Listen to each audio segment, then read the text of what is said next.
This is iFanboy Pick of the Week, episode 757, brought to you by iFanboy listeners just like you who are washing their hands and wearing their masks and being good.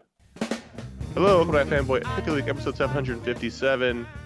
My name is Connor Kilpatrick. This is Josh Flanagan. This is Josh Flanagan. Thank you for reminding me. You're welcome. We are iFanboy. Every week we read a bunch of comics and one of us picks their favorite one. We call it Pick of the Week. We talk about that book, other books in the week, the Patron Pick, listener mail, hopefully. It'll be fun. It's a good time. Everyone needs fun in their lives. Staring into the infinite void. Being self-aware. I am looking at the abyss, and I am waiting for its return gaze. Just take me. And I feel as if the abyss is ignoring me, and so I stare deeper. The abyss ignores you until it doesn't. Well, I'm here to say, abyss, I will be right here for when you are ready, and I look forward to your staring back at me. Jeez, you think we'd be happier after last week. Here's your spoiler warning. There'll be some spoilers. This is a review show. There's spoilers. Exercise some caution. Josh, you had one of those weeks, huh?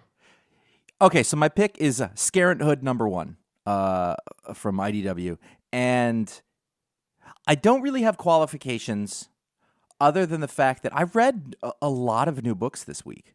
That's what I'm saying. Clearly, I'm looking at the rundown. Yeah, and I was actually really glad to see there was a good section of #1s, and I had fun reading them. So Scarenthood by written and drawn by Nick Roche.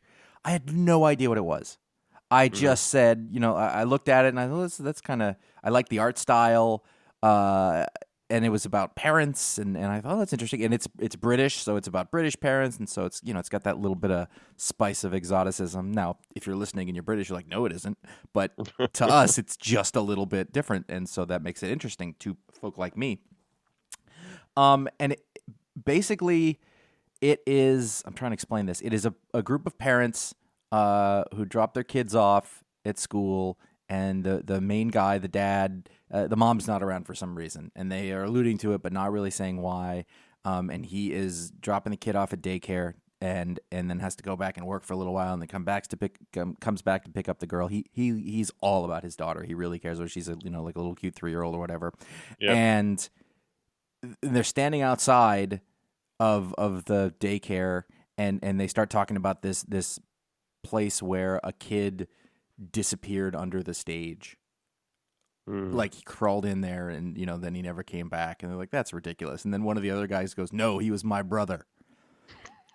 And so they dare the one dad, the main character is very skeptical about all of this. And so they're like, fine, go under there. So he's like, whatever. And he goes under there and something weird happens. And then he comes out and it's 10 hours later. And, somebody else had to, and the scary part is whatever is going on, somebody else had to pick up his kid, and his kid, who is already, at the edge of being traumatized by the fact that the mother's not there, is really upset. And I was like, I understand this. Mm-hmm. And it goes on as they're trying to figure out what this mystery is, and some other kind of weird stuff happens. And I just didn't know. I didn't have any expectations of it, and at the end, I was like, I kind of really enjoyed that. And it wasn't like the greatest book ever made, but when I looked at all the other superhero books, and I enjoyed my books this week. I really had a good time reading. But what am I going to talk about? Am I going to talk about do I have anything new to say about the Iron Man book or about the Superman book or I didn't. I actually did. I had a ton. I wish the show was twice as long this week, so I could have added 20 books to the rundown. All right. Well, not that I didn't have anything to say about it, but I didn't really have a reason to make it pick of the week other than, Sure. It's the same stuff that I had liked before. And, this book, I was like, I really want to know what's going to happen next. And it's just one of those things where, we talk about I'm not a horror person. I'm not really a supernatural person. But, at the end of the day, the basis of the characters in this were such that I was like, oh, this is I've never read a comic book like this. I don't know what this is. You've opened up the floodgates now, because now the patrons can return to picking horror books. I mean, they're gonna pick whatever the biggest image #1 is in a given week. So whatever. I'm not going to tell you that the bit that we talked about a little while ago about only doing the same kind of books didn't affect me in some way. Interesting. And it is all, as we've done this forever, this has always been in the back of my mind. Like, I don't want to, like, as a reader, I know what I want to read and I'll read those things. But as a person who does this show, who is, we are directly beholden to an audience that wants something, we have to try other things. And the problem for a long time is that I didn't enjoy most of those things. So I tend to write them off, but I am making a little more of an effort to sort of like see what else is going on. It's not like I went too far afield. It's IDW. I probably would have read this anyway, but it's in the back of my mind. I was thinking about it, and I said, I'll try this, and I'll do this. And it was a good time. It was creepy. I liked the I liked the sort of devotion that this worried father, has about his kid, and how like it really is like they absolutely love each other, and she's drawn like a really cute little girl, and I would be shocked if Nick Roche isn't a parent. Because it was, it's completely genuine to the experience of that. And at the same time, it's got this weird little small town group of people trying to figure out what this odd thing that's going on is. And it's just a little askew and weird, and the parents are all a little different from one each other.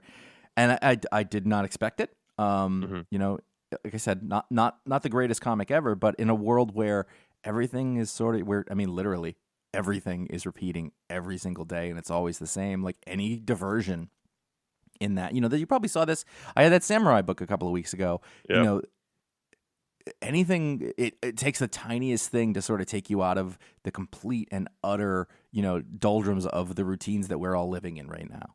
We work from home. The kids are here. We go to work. We do, go to work means upstairs. Everything's the same every day. And so if we're looking at comics, it's funny because people say, well, superheroes are escapist. Well, they're not for us. Right. Superheroes, and talking about them and reading them and thinking about them and all, like, that's as routine as it gets for you and I. So when we get to, break stride on comics, and it's the thing is, when I read a mid-tier new number one, I expect it to be mediocre. And if something becomes a 3.5 or a 4, I'm like, well, that's great. More of that. Because we used to get all these interesting image series, and they're gone now. Yeah, it's a different line now. And Vertigo, Vertigo, like we make this joke that Black Label is just Vertigo, but it actually isn't. It's all like heavy genre shit in there now. It's either like dark superheroes or horror. That's pretty much what they're doing. They're not doing, Vertigo would do some all over the map. They had a little bit of a lane, but to either side of that, there would be different things, and that stuff doesn't exist. And like over at IDW, Boom, Oni, wherever, they don't pay the high test page rates that like Vertigo used to be able to get that high level of quality where you get a person like Garth Ennis who can sort of do something like that. So these are always sort of crapshoots. Yeah. I think everyone's sort of focused on genre. I get that because it's hard to sell a Netflix series or movie about like this group of friends. Although this sounds like an easy pitch. It does. No, it totally does. But I think the thing that pushed me over the top was the humanity of it, and I really like the art a lot. It just reminded me of those early 2000s, often British creators who were doing a lot of comics. I'm trying to think of kind of like Phil Bond. It looks like art that would have fit in a Queen and Country arc early on, like just a little cartoony but with a nice clean line. Good acting, strong expressions, but on exaggerated figures for the most part. So he did Transformers for a while. Yeah? Yeah. I was thinking that he was the guy who did that weird Clue book, but I don't think he was. And I actually meant to look this up before we started on the show, but let the work stand on its own. He's done a lot of Transformer books. Yeah. And for a long time people said, hey, those Transformers books are good. So it's also really interesting when you think about it, like there's these licensed books all over the place and there's people doing them. And you kind of give them a short shrift. And then the other side of those books are people who have talent and good ideas, but they're on a Transformers book, because that was the work that they could get that pays their bills. and every once in a while somebody gets to do a different thing. I mean, Kyle Starks, who I had on the show, and he did those really interesting couple of books. He was doing licensed books for a while. Like that was the thing. Katie Cook did licensed books for a while. It's like how people make their livings. But yeah. He also did another horror book for IDW. It looks like I'm loading it up, called Monster Motors. Yeah, IDW. So it looks like he's got 2 lanes. Yep, he's got a relationship with IDW. So you know what though, like Boom and IDW and Dark Horse, that's the place to go for sort of alternative stuff right now. Their hit rate's pretty low because I think they're really making their money with licensed books too. Yeah. So you take what you can get. It was like there was that really great I don't know what it was called, Ghost Tree, I think. Yeah. A year or two ago, there's not more series like that. Was a great series, and I keep looking for more. And that was supernatural, but it was character based and quite lovely and beautiful. So what are those? Oh, glad you enjoyed it. Yeah. Did you read I it? assume it's no. Okay. I can't imagine a book less for me. No, it's totally fine. I just sometimes you. Yeah, no. It came in. I already had 20 books this week. Yeah. I already added 2 books to my pull list after making the initial list, so I wasn't going to add any more this week. I didn't think I had that many. I counted. I had 17. Yeah. Yeah. They were good though. I mean, everything was pretty enjoyable. One of the books that I added to the list after the fact was Superman: Man of Tomorrow, number 19, which you made me read.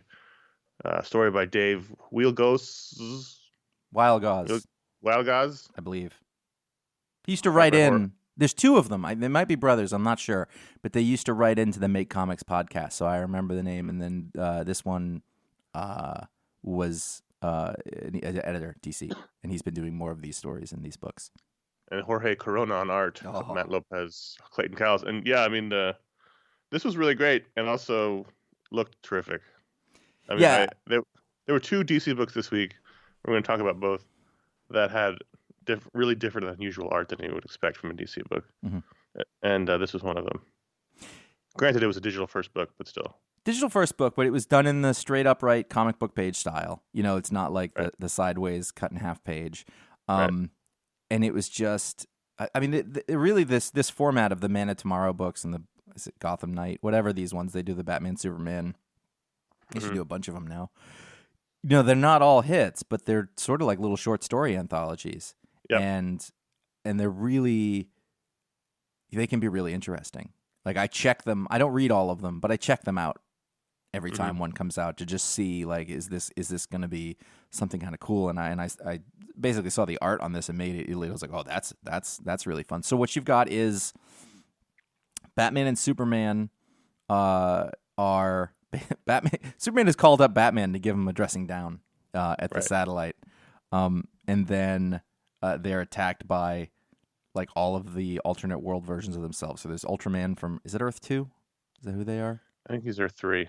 Okay. And then you got some Bizarros, and you got a Batmite, and you got, I'm not even sure where they're all from. But the point is there's no Batman who laughs. Yeah, so it's okay. The Justice Lord, Superman, and the Bizarro Batman and Superman, Ultraman, Owlman.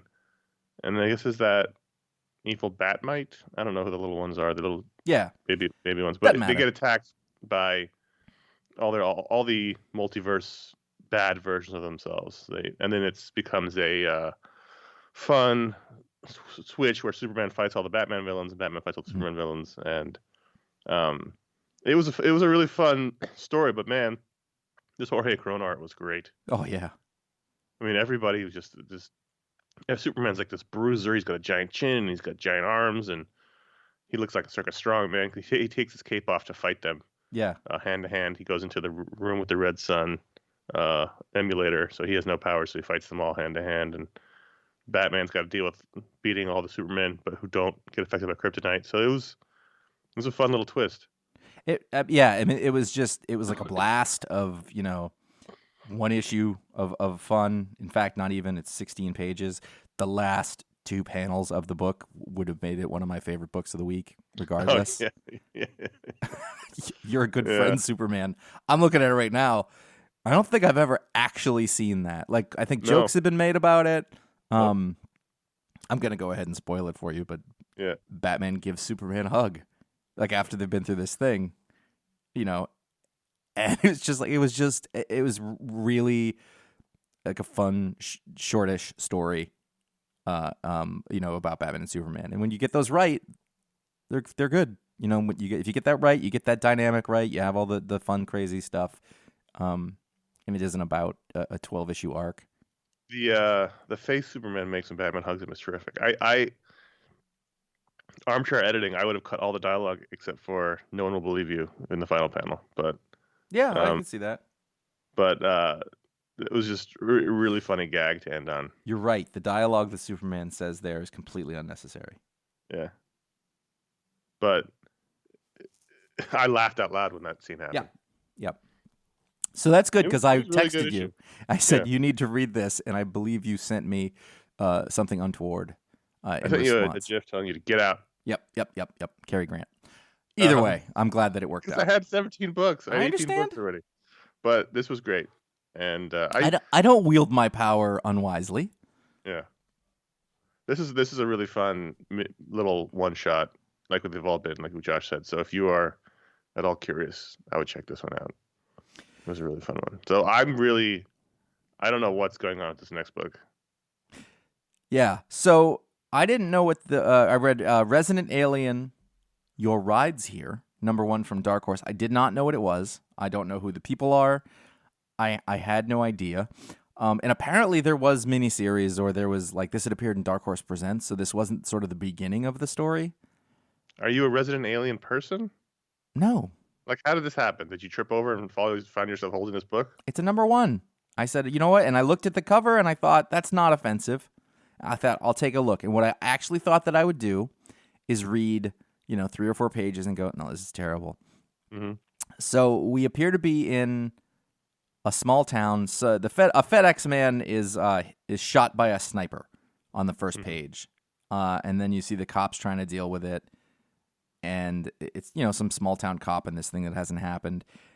And we head into, I guess what's a hospital? I guess it's a clinic. And there's just people sitting around talking about their lives. And then a man comes in who is purple. It's Abin Sur.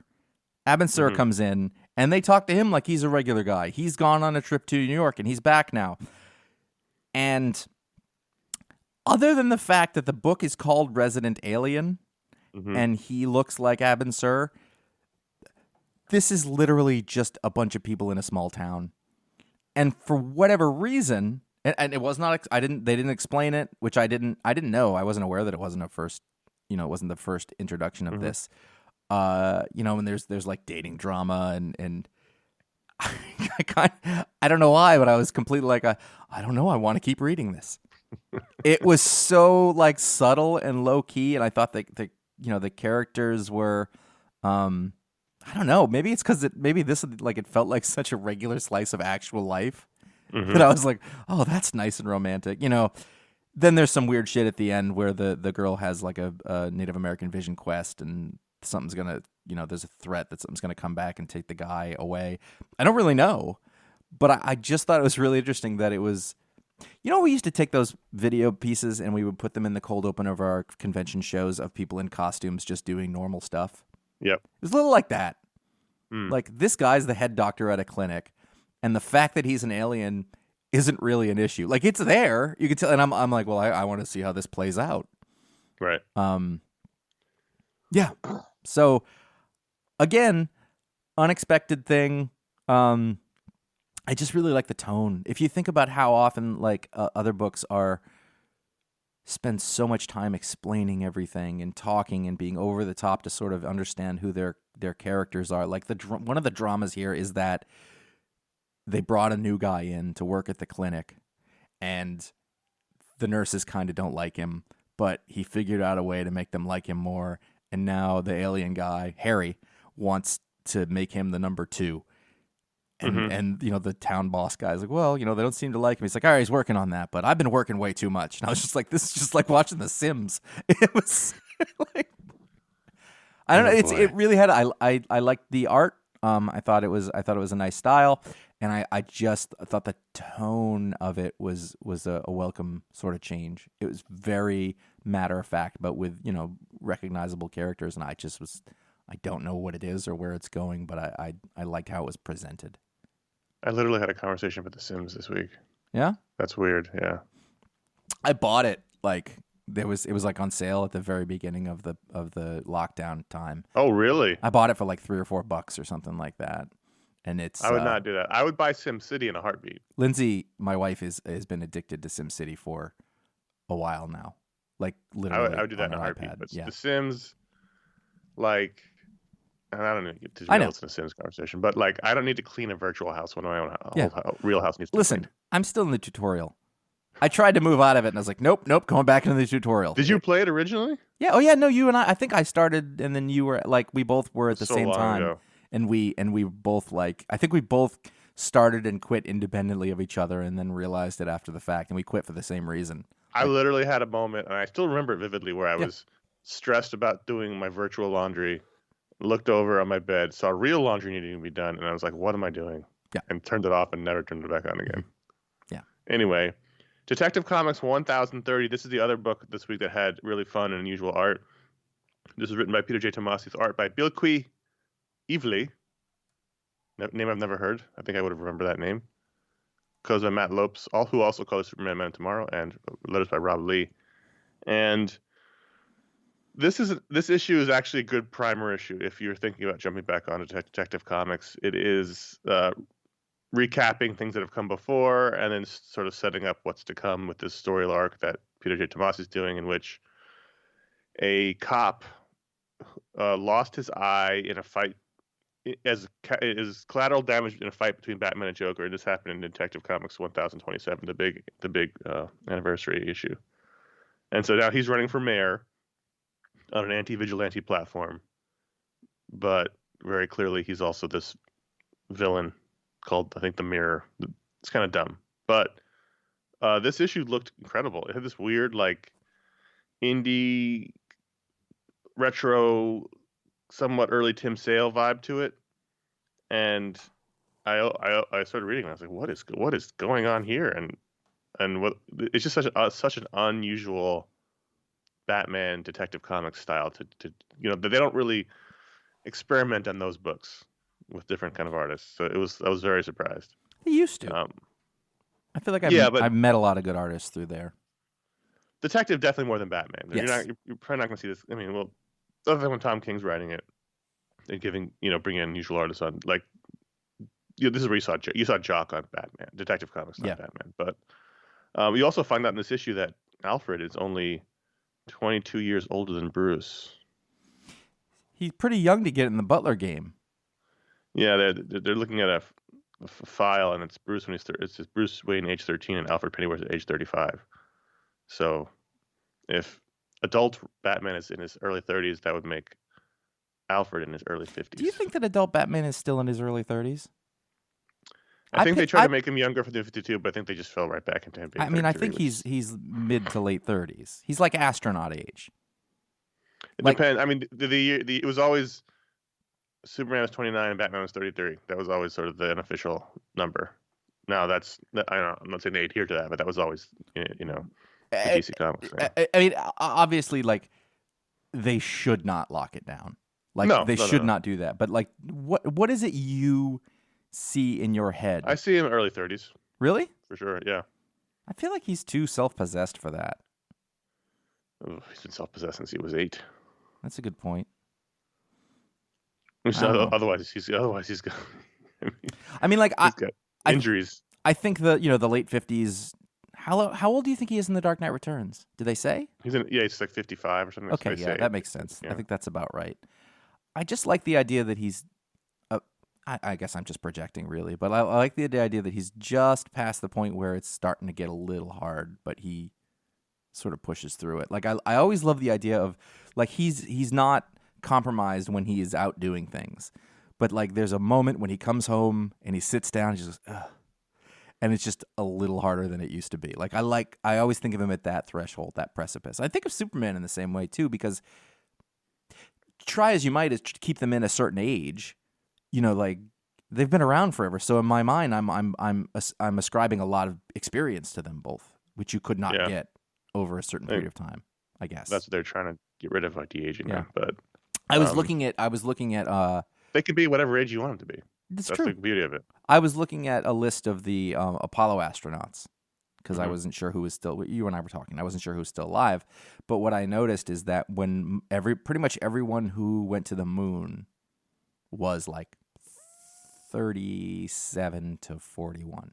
I think Mhm. 42 is the oldest guy. And I was like, oh, that kind of makes sense for these guys. Like that's where I picture the elder super. So like, I don't know, how much older is Nightwing? Or how Well, much older is Batman than Nightwing? it's comic book time, you know. Like, No, you yeah, yeah, know, yeah. how I'm how just old was Bruce when he took on Dick, and then now Dick is in his nebulous 20s. Is he 22? Is he 25? Is he 28? You know, there's no, I think who he's got to knows? be like late 20s because he's got some awareness. I'm relating all of this to myself. Like I'm like, oh Yeah. yeah, I was an idiot when I was 24. Not an Well, idiot, but like I didn't know raised anything. by Batman. Yeah, I'm no Batman. Anyway, this was a lot of fun. It sets the table. You know, someone's hunting Batman and his family. It's just like Joker War all over again.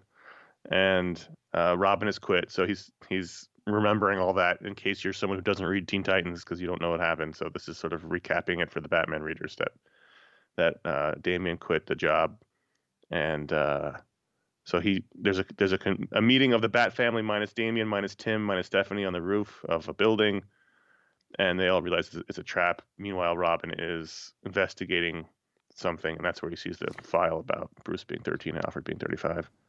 And it was like, was the story great? No, I don't really care about this mirror character, but man, it was really good. It was really fun to look at. It's Just a new, beautiful, and I hasten to say this because the character, again, I don't know why it exists, but Duke doesn't look awful in this. no, Like it might be that the colors are muted more, so it's not like this. I know he's the Signal, whatever that is, but you know that yellow isn't just standing out completely out of place and everything. right. Yeah. No one's talking to you, Duke. Why is Duke? What did you like? Seriously though, what is Duke's story? I don't. He just showed up one time. I honestly don't even remember. It was a long time ago, Okay. and they never use him for anything. There's no character development. They may give me no reason to care about him. He just sort of is always there in the background. There should be And like a Duke mini. Do the Duke mini. I Change think this there was around. one. No, but one that's good. Not. It's just sort of like, other than him being sort of Black Robin, there was never really anything about him. Right. And so they just keep him there in the background. Yeah. Like, I don't even know what he does. That doesn't work. He signals. Hey, I don't like the helmet. No. It's almost like Wolverine. Yeah, no, I know, but I was like, well, at least I can't even think about how it looked like before. I like it. It looks ridiculous and everything else. At least it was closer to his. I don't know. Doesn't matter. Anyway, I don't know if this guy Bill Evely is going to draw this arc or keep drawing, but it was a terrific issue. Yeah. Jump on Detective Comics if you're curious at all about what's going on. And also, if you want to help the show, look, we're reaching the end of the year. It's going to be holiday time, pledge drive time. If you thought at all about supporting iFanboy and what we do and all the shows we put out a lot of shows. We put out 8 or 9 shows last month. You can do that at patreon.com/iFanboy. We appreciate every patron who comes along. Even if you just want to throw $1 in the pot every month, that really helps. We appreciate all of you.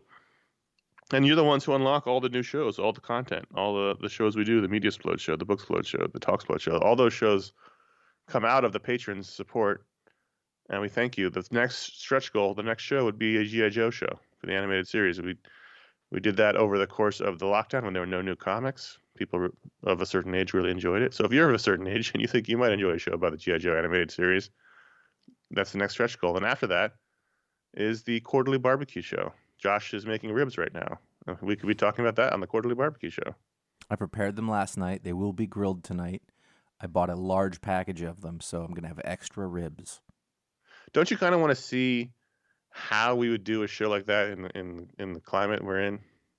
The janky iPhone camera. You know what? Doing it, yeah, probably. That makes sense. Yeah, I was thinking of producing a segment on rib making. Like, and I had planned while I cooked last night. I had planned that out. I was like, okay, I clipped the GoPro over there, and then. So you know that would be the kind of problem solving we'd have to do in the new age of the world if we hit the next stretch goal. I don't have time to do that stuff, but I love doing that stuff.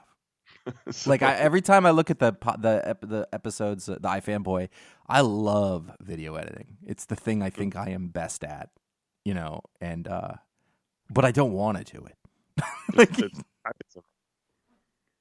it's time consuming. I had to do it recently for work, and I was like, oh, I forgot how long this takes. Well, there you have to also teach yourself how to do everything again. At least for a little while, we were proficient. Yeah, I was using Adobe Premiere again, which is what we use to do our show, and I was like, I remember this just enough to be dangerous. Just enough to screw something up because I think I don't have that. Now I have Final Cut, which, kind of is like that, but I have to teach myself all over again. My previous job, I used Final Cut for some videos, and I hated it. Mm-hmm.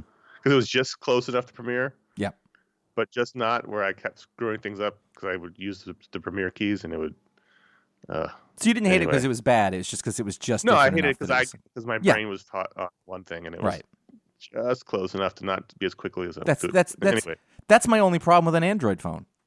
I'm sure they're fine, but I don't want. I can't learn that again. It's not gonna happen. Anyway, these are the kind of discussions we have on our monthly hangouts, which we originally were just for the patrons. This year have been for everyone. We're going to go back to them just being for the patrons next year.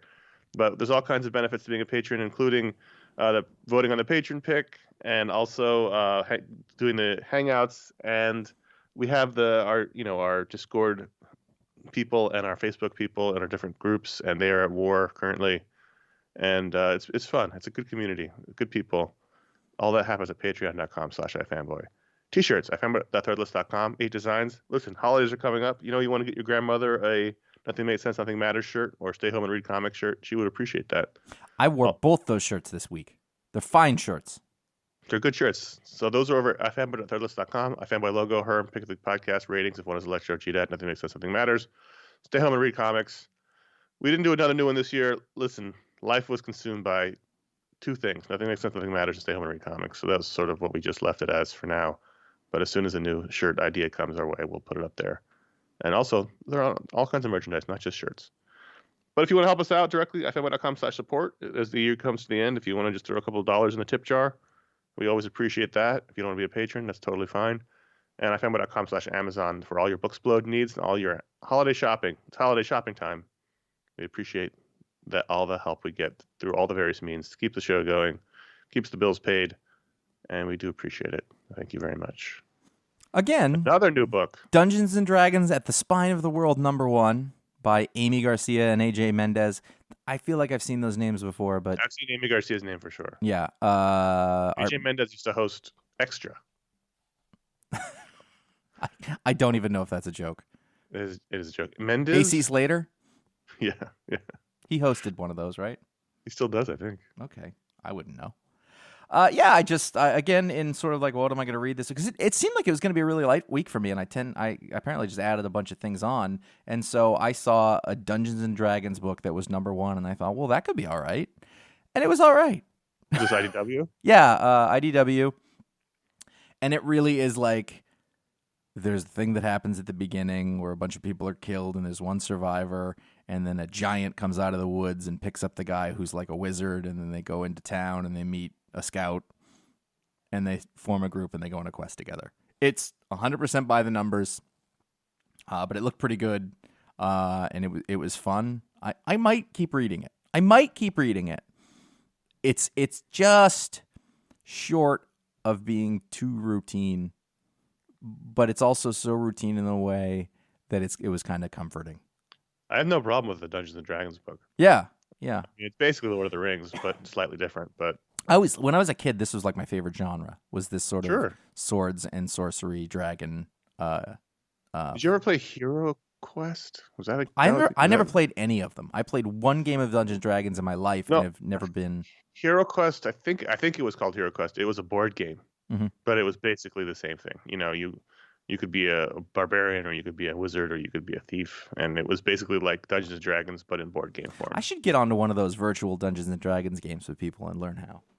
I can get you into one. I know there's a big one here in LA that friend of mine runs. She's the GM for it, and it features a rotating cast of comic creators whose names people would know.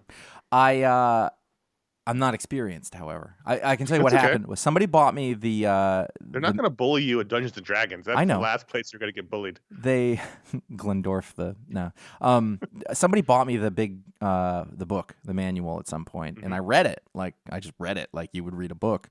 And I noticed that in Portland, which was the closest city to me when I was a kid, they were having like a thing.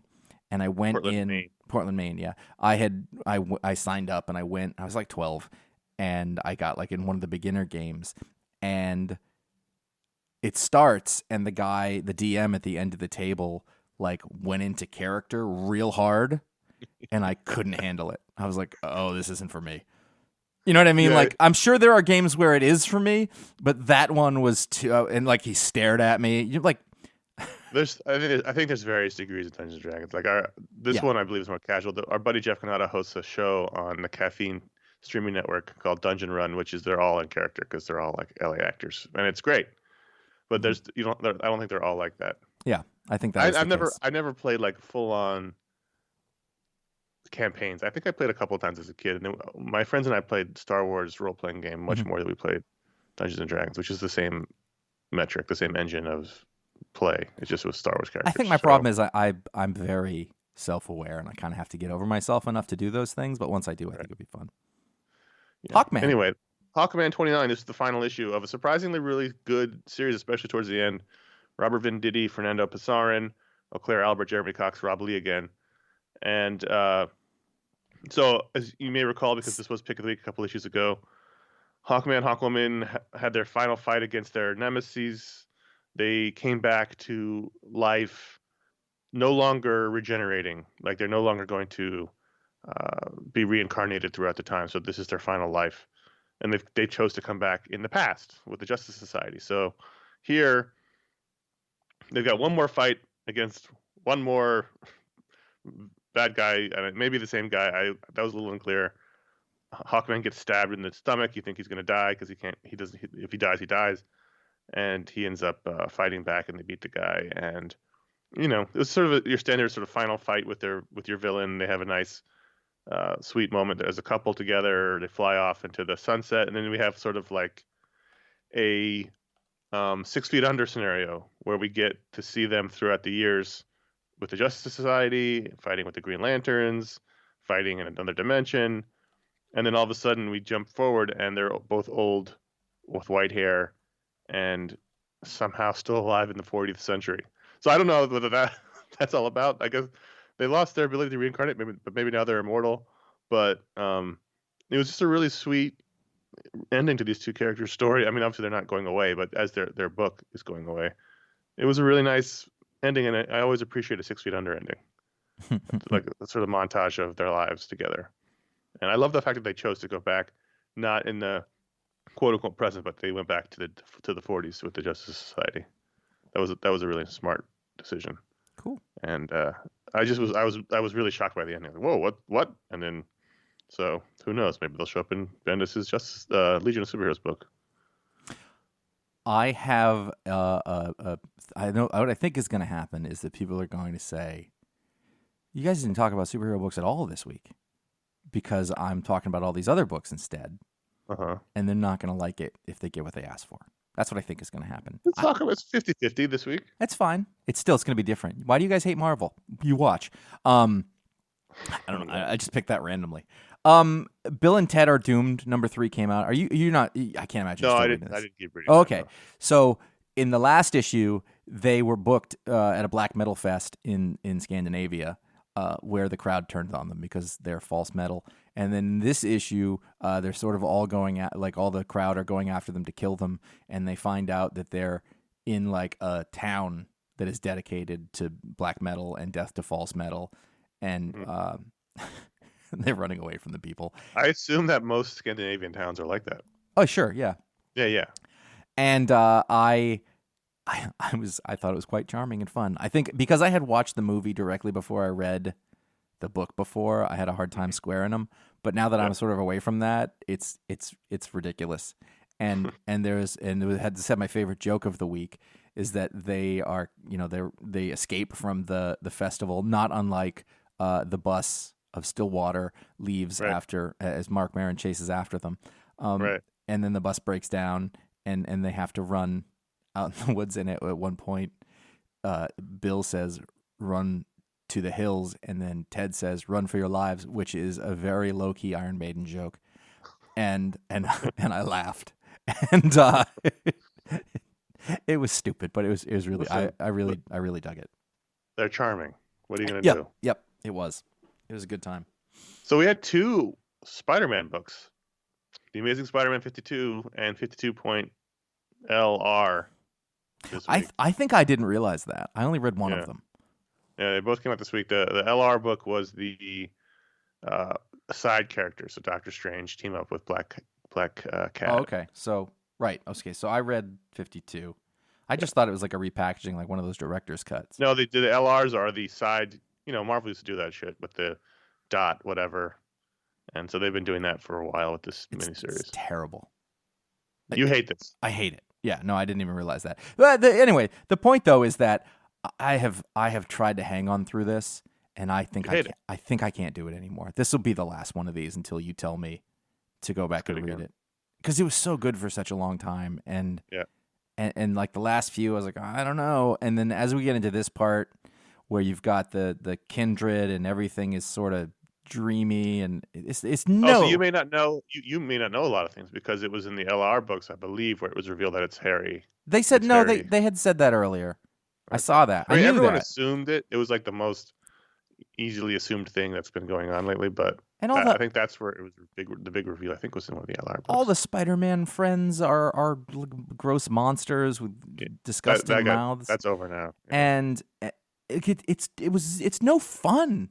Like no, that's the part that it should be. It's no fun. It's all just like tortured soul shit. And I just it's such a bummer. And I'm just hoping it's just an arc, and then I'll come back around. But I can't do it anymore. In the other book, I believe Mary Jane is back.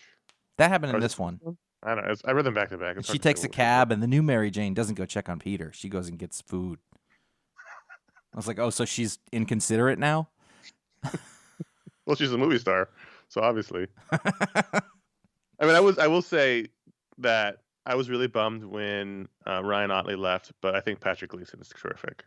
Yeah, no, he's great. I think he's perfect for this book. It's not a bad comic book. I just don't want this kind of comic book. I'm not disagreeing with you. Yeah. I don't enjoy this particular arc, but I think the one saving grace for me is I think Patrick Gleason is really terrific. And, yes. I mean, you won't have to talk about it anymore because Peter is killed at the end of this issue. So sure, that always takes. I didn't see it on CNN, but I assume this particular arc is going to go through the rest of the year. By the way, remember when that kind of thing made mainstream news? Well, because he's not really dead. But well, I know that, but like either way, they'd be like, "Oh, let's talk about this." Remember when there would be fun stories on the news sometimes? There's 6 more issues of this arc. It looks like. Jesus Christ! Yeah, that was the other thing. I think there was a checklist at the end. I was like, "Forget it. Just so you've missed 3 of these LR books. I read one. I think I read 1 or 2 of them, and I was confused. I was like, "Where the hell's Spider-Man?" I didn't understand the system. And I guess that's on me, but it shouldn't have to be. Shouldn't have to be hard. So those are the books. Listen, there's a lot of books this week. I could have talked about how much I enjoyed Superman. I could have talked about how conflicted I was about Injustice Year Zero. I could have talked about, I'm just scrolling through my books here, how much I enjoyed American Vampire more this week. I'm with you on all of those things.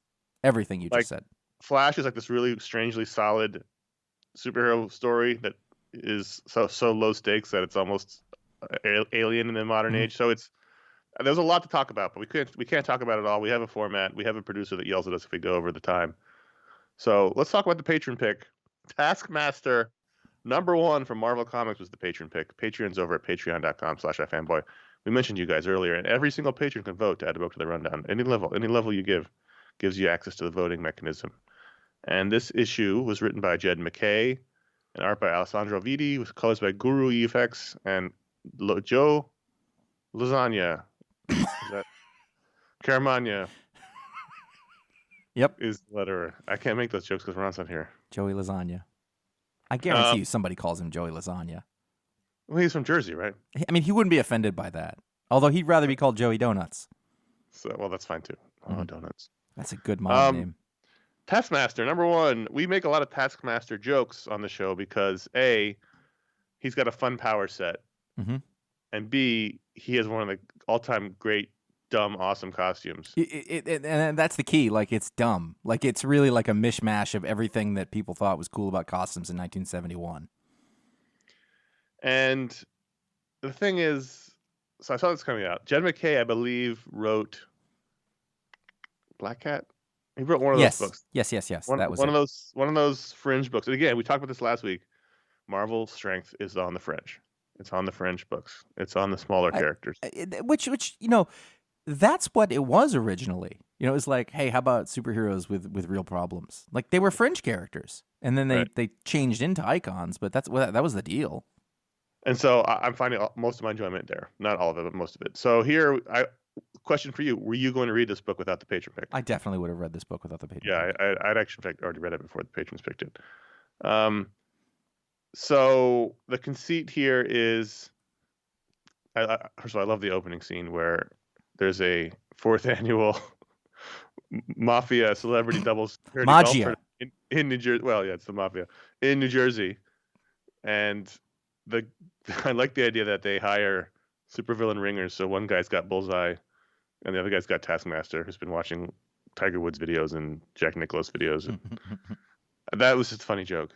And then someone tries to kill Taskmaster, and he gets away, and we find out that someone has supposedly murdered Maria Hill and framed Taskmaster for it. And so now Black Widow's trying to kill him. That's the person who tried to kill him at the golf course. And so not Nick Fury is helping him because he knows that Taskmaster didn't do it. So it's like Spies on the Run story with Taskmaster in the middle of it. It's Midnight Run. Yes, kind of, yes. Yeah. All those. This might have been my pick of the week, if not, like, it was close. I went between them. It was just stupid fun, and I think the character is very silly, and he gets played in a bunch of different ways. Like, he can be played as like insanely ruthless, efficient killer, or he gets played as listen, I was just a job I get hired for, but he's gonna do it. In this, he's much more self-aware.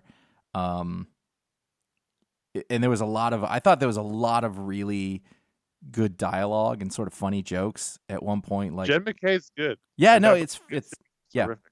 At one point, Bullseye calls him store brand. It's really funny. He's just an imitation. He's like he's generic cola. And Nick Fury shows up, and he's calling him Tony, and I'm like, that brings everything right down to that level. And it's like that thing where, one guy's on one side or another, but they're kind of colleagues. Mm-hmm. I like the idea that like the big bad, quote unquote, in this book is the Black Widow, right? And like, he's concerned that she's after him, and I like that sort of gives her due in that way. Have you ever known her to stop coming? No? Okay. And then they have their goal is they have three people that they have to get to, which is G.I. Joe.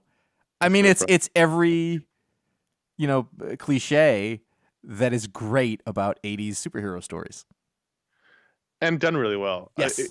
So for me, the calibration in the beginning, and it didn't take long, was to what you said was that I'm used to like ruthless, scary Taskmaster. Like, when he shows up, it's scary. So like, kind of jokey, hapless Taskmaster. At first, I was like, "What?" But then I, got over that pretty quickly.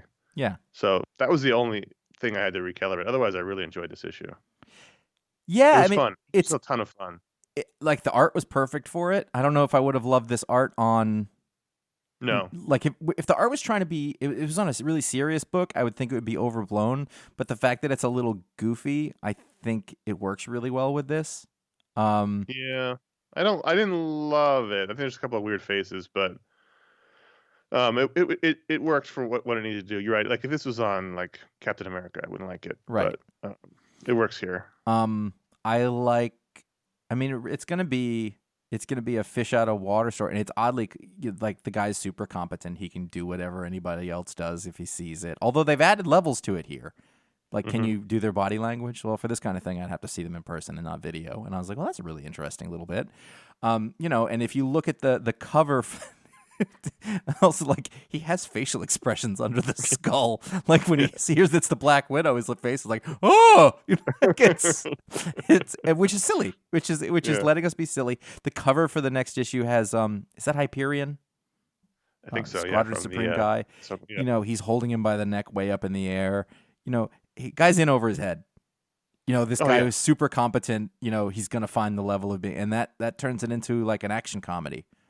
Well, he's Marvel's Deathstroke, the Terminator, right? Yeah. So this is like doing a silly comedy with Deathstroke. Now, would I want him to be like that all the time? No. But for this particular miniseries, it's fine. It was super fun. I had a great time reading it. And it wasn't because it was like great. You know, it wasn't like, wow, this is amazing. It was just fun. Yeah. Super fun. So Taskmaster, I assume it's going to be a 6-issue miniseries. I just assume everything is. Are you sticking with this for the duration? Absolutely. I mean, I can't say it's for the duration for sure, but I probably. I'm as well. What's the ratings on Taskmaster #1? Ratings out of 5. Ratings. I feel like there's an objective rating and there's a Josh rating. Yeah, just give it whatever your rating is. It doesn't matter. It's all subjective. I'm giving it a 4. I'm going 4. I think 4 as well.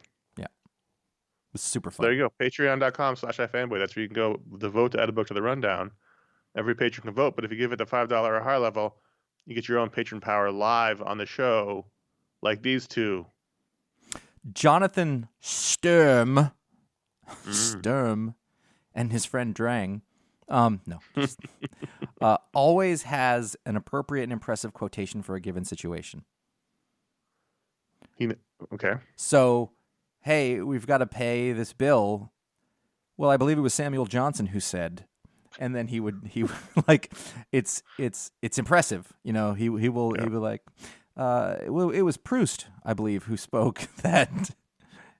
So he's not just like, one of those people. He's just it's a power. It's a thing. It comes natural. But I mean, the key to a quotation like that is to not sound as if you're being impressive, but to have it actually be apropos. And give context and wisdom, and that's what it does. It would be, King Baudouin thought about this in a certain way, was that he and the people listening would be like, it really doesn't make a lot of sense. It's not like this guy. Ugh. Yes. It's not all just famous quotes or famous people, is it? Appropriate and I mean, it's not just like, I mean, I guess like Bill from the Jiffy Mart said, you know, but only if it was truly enlightening. And listen, he hasn't read all these books. He just knows them. He's not like up on William Butler Yeats. Mm-hmm. It to the fullest extent. It comes from within him. This accumulation of human knowledge from some of the greatest minds. Only in quote form. Yes. Yeah. Oh yeah. He maybe dumb as a hammer otherwise. I'm not saying you are, Jonathan. We just don't know. Well. Stephen A.M. His power is that he has prehensile eyelashes. Ugh. So they can stretch out, and he can swing with them. He could smack you in the face. He could grab something from a counter. He's got prehensile eyelashes. All right. Do they grow? Do they retract? Yeah, they retract back in. Okay. So, like, we'll say they go like 50 feet, and so he could swing through the city in his eyelashes. I wonder what that looks like. It's disturbing. In a cutaway form, like where they retract to. Like, do they stay in a straight line and go down his back, or do they bunch up? In which case, back in, like on a roll bar. I think that's the best way to go. It's efficient because if it was just a bunch, you could get a tangle, and that's going to lead to the mother of all ingrown hairs. Well, someone could theoretically step on it while they're out, and then he'd be stuck.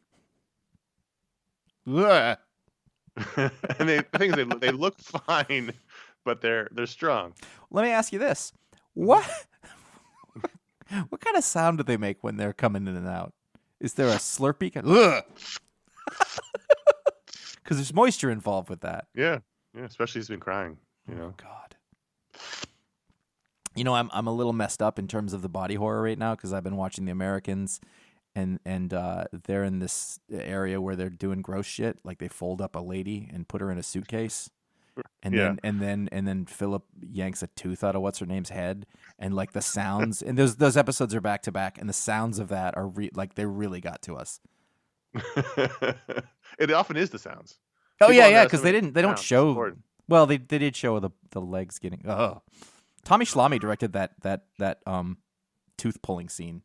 Yeah. So on the one hand, I was impressed, and on the other hand, I was like, please don't manipulate me. This is awful. Sorry. It's patreon.com/iFanboy. That's where you can go and give $5 or higher, and you get your own superpower live on the show. Thanks to Jonathan and Steven. Hope you enjoy your powers. So now you decide. We're at the edge. No, we can do it. We left this for last week, so let's. Aaron A. from Texas. Since you guys have had one of the most popular comic book podcasts for almost 2 decades, have you ever thought about your influence in the comic community? Do you ever have creators or companies ask you for input on stories or directions? Have you ever felt like creators are trying to get your attention with characters or ideas to try to get into the weekly pick? Also, this is totally different. Hypothetically, if the mafia existed in New York, which we all know they don't, are there any shows, books, or podcasts you could recommend that document their modern involvement and influence in crime? Bonus question. Wow. Do you think iFanboy has any influence on the organized crime in New York, or does it have any influence on the iFanboy organization? Senator, I plead the fifth. What was he into that he had 2 wildly divergent ideas that he threw into one email? You know what it tells me? It tells me he's been thinking about both of those things for a long time. Yeah. And even if he wasn't necessarily aware of them, been forming, and he went to write this, and it just came out. Who was the guy who testified in the Kafarver hearings? Who like had the glasses on, and he just went and he told them everything. Valachi? I think it was. Yes, it was Joe Valachi. Yeah. Oh, that's great. Oh wow, where did I pull that from? I mean, like, what's funny is that I couldn't think of the name, and then you said it, and I was like, Joe Valachi. I knew what you meant. It's just from growing up in New York. And it's hard to get. You don't want to get Joe Valachi mixed up with Joe Profaci, which is a different thing. Okay, so we probably don't think about the influence we have on the comic community. I think there was a time, probably in the late 2000s, where people would try to get our attention more. It doesn't really happen at all anymore. Yeah. The world has changed. Yeah. I mean, when we started, things are different now than when we were like a full-on going, concern with 7 shows a week and a daily website and daily content on the website, and podcasts were new, and the comics community was really embracing them and trying to, that we had a lot more interaction with the professional community then than we do now. The world is different, and also what we do is different. Yeah. We used to see them all regularly at shows, 7-8 times a year at comic conventions, or when we lived in New York, we'd go to the offices to meet the PR team for whatever reason, and it was a different world. No, I don't think any of that happens now. I don't think anyone's trying to get our attention. I don't think anyone's trying to. I think people are still aware of it. I know that people still listen or did, but it's not the same. I mean, like we formed. It was honestly it was largely more about we formed a lot of personal relationships that were just helpful in a bunch of ways, but it wasn't It wasn't. I can think of one guy who kind of does that and cares about it. Even he's given up to a certain extent. I had one. Yeah, there was one guy for a while who, and this is at least 10 years ago, or was 10 years ago, who would occasionally run ideas past me. Mm-hmm. But it wasn't, that was a very unusual thing, and I was very uncomfortable by it. Well, that literally just what I said just happened. Yeah. Well, it says companies or whatever, but it's. Companies would never do that. No, never. And legal problems with that. They could never do that. And it's interesting because the people who I know, and I haven't seen anybody in forever, and I'm off social media now for the most part, so I'm friendly with some folks. There's a couple of people who I can talk to directly, but it's like what we do here tends to be very separate from that thing. Like I have one guy who I consider to be a pretty good friend, and he respects, like if we give a really good review to something, he's like, oh, you really, because he knows that when we say something on the show, we really mean it. Mm-hmm. If that makes sense. It's a different it's separation. It's just different. We are different. We are not running into these people all the time. We're not talking to them all the time. It's not that way anymore, which is fine. I don't think we should be having those conversations. I don't think people should be trying to get our attention, folks. I don't think people have always been pretty damn respectful, and I can think of a handful, count on one hand, where somebody at a social event and somebody like tried to pitch to me, and honestly, like that turns me off from them forever. Like I can think of one guy, and he came up to me right away with like the hard pitch for the thing. Two guys. And I think of it every time I see their name on something and I don't like it. It doesn't mean I don't give it a fair shot or whatever. And there's been good work, but bad work also from those folks. I mean, it's a very small community. Yes. So in the beginning, when this was a new thing and we were, one of the bigger names in the beginning, and we had a lot of output, and, it was a different world. And now it's like podcasts have been around for 15 years now. So it's just part of the, we're sort of part of the background. So I would say the only way that affects what we do here is relationships with people. They help me with the interview podcasts because I can be like, hey, introduce me to so-and-so, and then B, if I have a good relationship with somebody and they're on the podcast, it's better.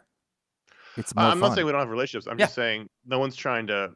No one's writing for us or to get our attention. There might be occasionally a joke or reference. Obviously, these things have happened. We've been murder victims in a Batman book. We were in the background of Green Arrow, Green Lantern, like Green Arrow, Black Canary. Like those things have obviously happened. I'm an officially named Star Wars system. Right, but no one's like, I'm gonna write the story because Josh is really gonna like it. Like, or if they do, it's just Josh knows and it's a joke. But it's not like no one's really doing that. I've had that happen. I saw a Jaws joke in a book, and I was like, "Was that for me?" They're like, "Yes," and I was like, "That's awesome." Well, the joke is one thing, and no one's writing an arc. No one's writing a story arc of a. Absolutely not. What's interesting is that there's a couple of guys who are fairly successful now, and they were fans. They stopped listening. They were like, "I can't listen anymore." Right. So no, but yeah. And then the last question, the last two questions. First of all, there's no mafia. There's no mafia. So there's nothing that could influence us or vice versa. We don't have to say that because we're not Sicilian. We can't be involved anyway. Right. So we're not subject to omerta, or that a real thing. Listen, we all used to live in New York, and now we don't. What does that tell you? What if we fled? What did we have to flee? My real name is Alfonso Cardarero.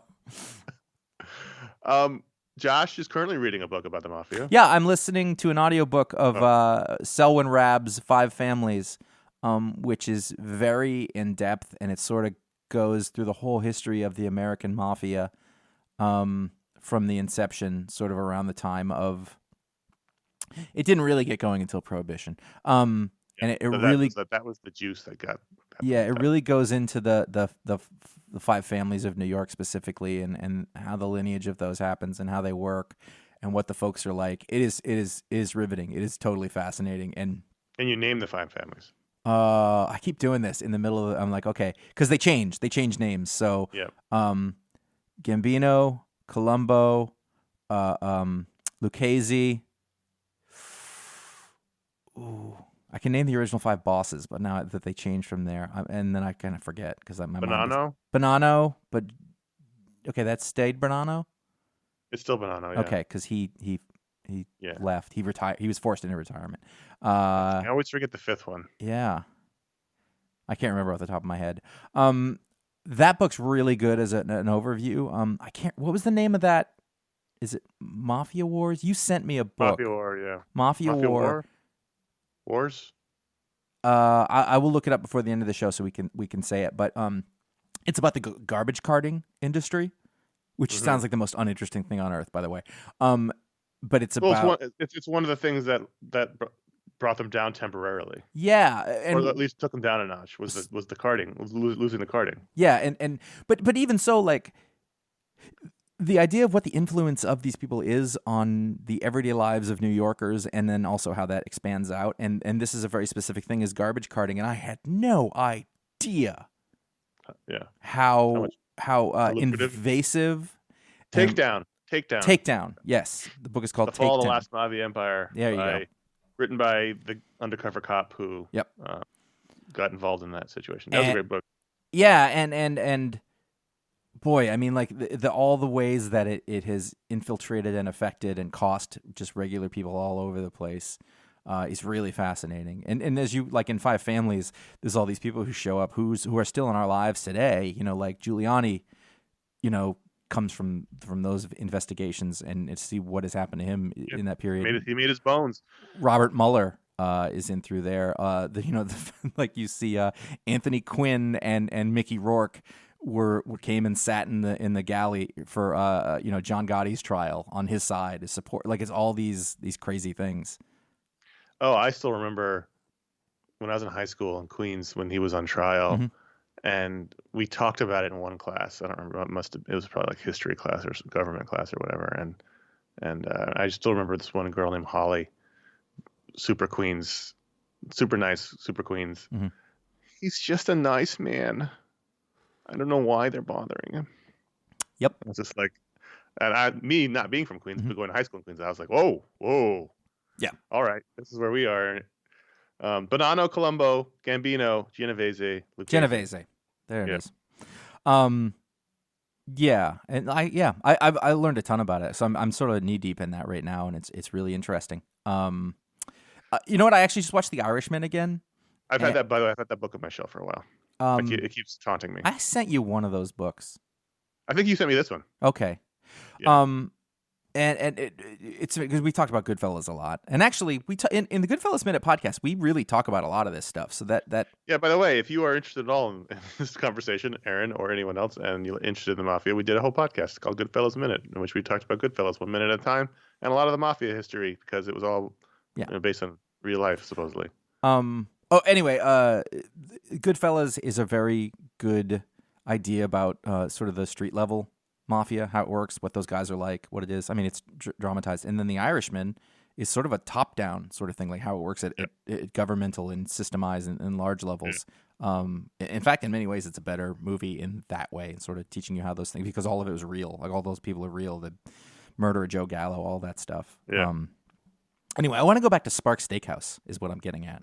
That was one of the best steak dinners we ever had was at Sparks. Yep. For me, that's the one I think about the most. Mm-hmm. Great atmosphere, great steak, great night. Nobody was murdered outside. When this is over, we're doing that. Like you come out, I'll drive down. Like we used to, when you all lived near each other. At the end of the year, our iFanboy tradition was in December. Me and Josh and Ron would go get steak dinner to celebrate the year, and we'd always go to a different steakhouse in New York. And one of the best ones was Sparks, where Paul Castellano was brutally murdered outside of it in the 80s by John Gotti's people. Yeah. All right. Contact at ifanboy.com. From Aaron wrote us in. If you have comics questions or apparently mafia questions, we can answer them. Contact at ifanboy.com. Thanks for writing in. Also, if either Connor or I should disappear, call the FBI. Yeah.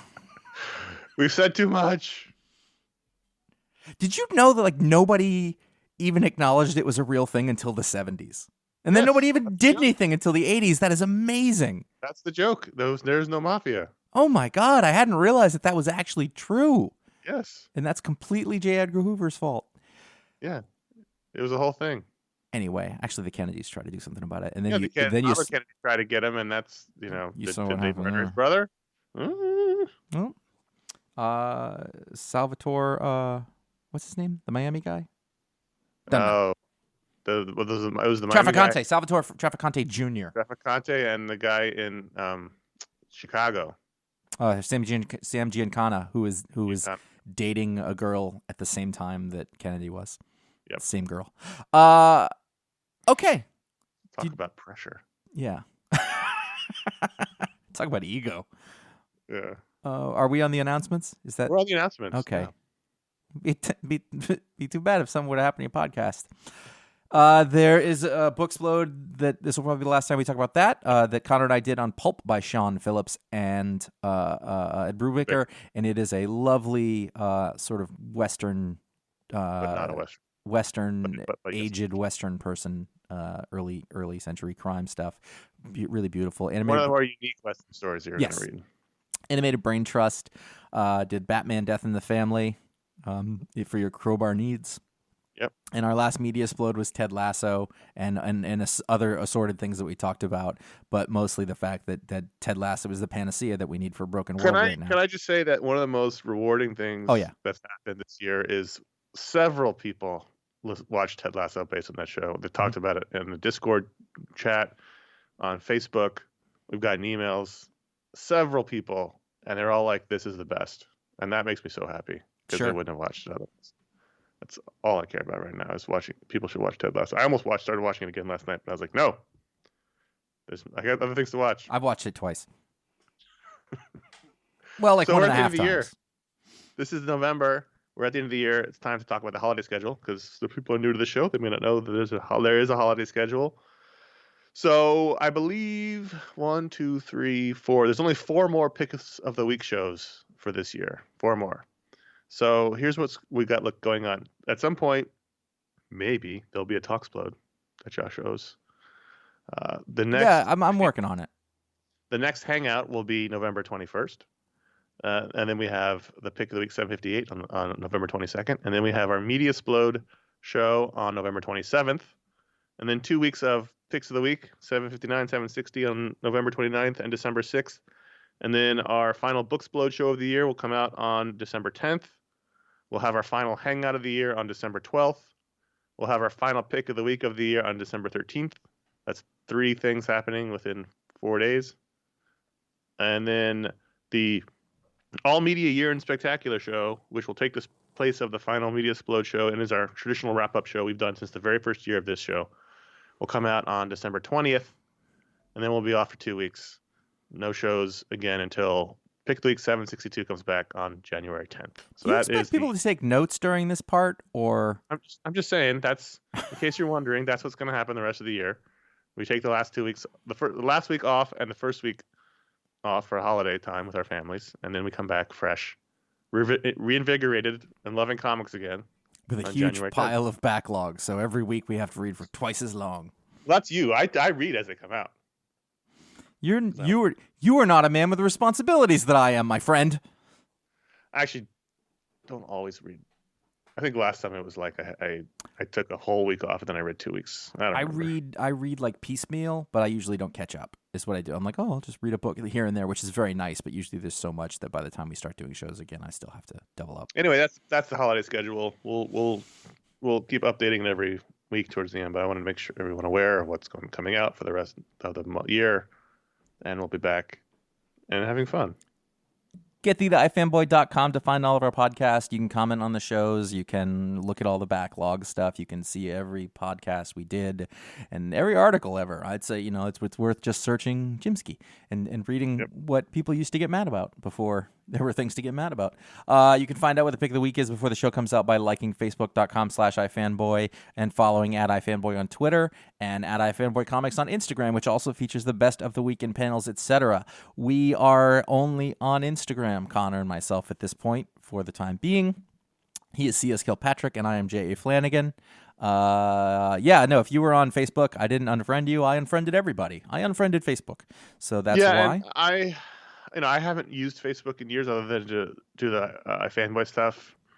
I'm in the process of probably also leaving it. Yeah. So that may mean also that the facebook.com/iFanboy goes away as well, just because there'll be no one to update it. So that may be a thing that happens. I don't know. I also wanted to mention, because I saw it when I went to post the pick, that many people are asking us questions on Twitter.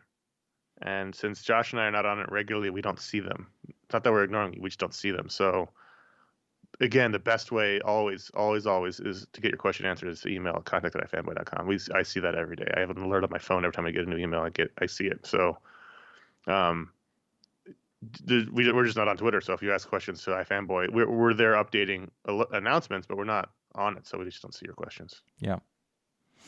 You can subscribe to our YouTube page at youtube.com/iFanboy. And as we go through the old video show re-uploads this past week, you could watch a mini on the pick of the week, which was Justice League of America number 20, written by Dwayne McDuffie. Yeah, it was. And that gives you an idea about how long ago that was. And then there's a show, Why Do We Love Superheroes? Mm-hmm. Where we theoretically explore the idea of why we love superheroes. Why do people love them? And also, the WonderCon 2008 show, why is that notable? It's our first high-definition show. Oh. So the transition from... WonderCon 2008 is really the big turning point for us.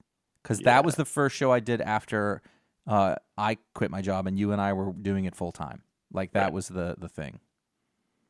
Right. And then soon after, I think that was the Darwin. Minis start. Yep. So anyway, that's the first HD show. I remember... when we started uploading these shows that the patrons unlocked to YouTube, someone's comment on one of the first shows was like, I remember your show looking better. It didn't start looking better until this episode because that's when HD happened. Well, also, people didn't expect it to look better because we didn't have like, SD wasn't unusual then. Now, in retrospect, it looks much worse, but, that was just... Right, well, the point is now it starts looking slightly better. Yeah. Even if the camera equipment is not as good as what some random fucking YouTuber has now in their house, but and much bigger and heavier. That's true. But you can find those shows at youtube.com/iFanboy. It's a lot of fun seeing the old content, seeing the old shows. For me, it's like, oh, right, that one. I remember that one. Mm-hmm. Or sometimes it's like, we did a show about that? Look at those chillins. Why are they wearing shorts? If you like the show, write a review or leave a star rating on Apple Podcasts or wherever you get your podcasts. It's a great way to help our show. Any podcast you listen to, leaving a rating or a review is a great way to help them. Helps people find shows, helps the algorithm make it available for people. It's all an algorithm game. We're just playing it, and that's one way to help us. And even better than that is tell your friends. Word of mouth is a great way to help spread the iFanboy word, and we do appreciate everyone who recommends the show. We do appreciate that, and we're done. You know what's hard about trying to game the algorithm? I'm not sure what an algorithm is. If you play the algorithm game, you lose. You win or you win or you die. You just lose. You lose. Yeah. Fair. There's no winning the algorithm game, but we play it anyway because that's what else are we gonna do? We're all slaves to the algorithm. All right, that's our happy note for the show. There is no mafia. We're all playing the algorithm game, and I'm Connor. I'm Josh. Bye.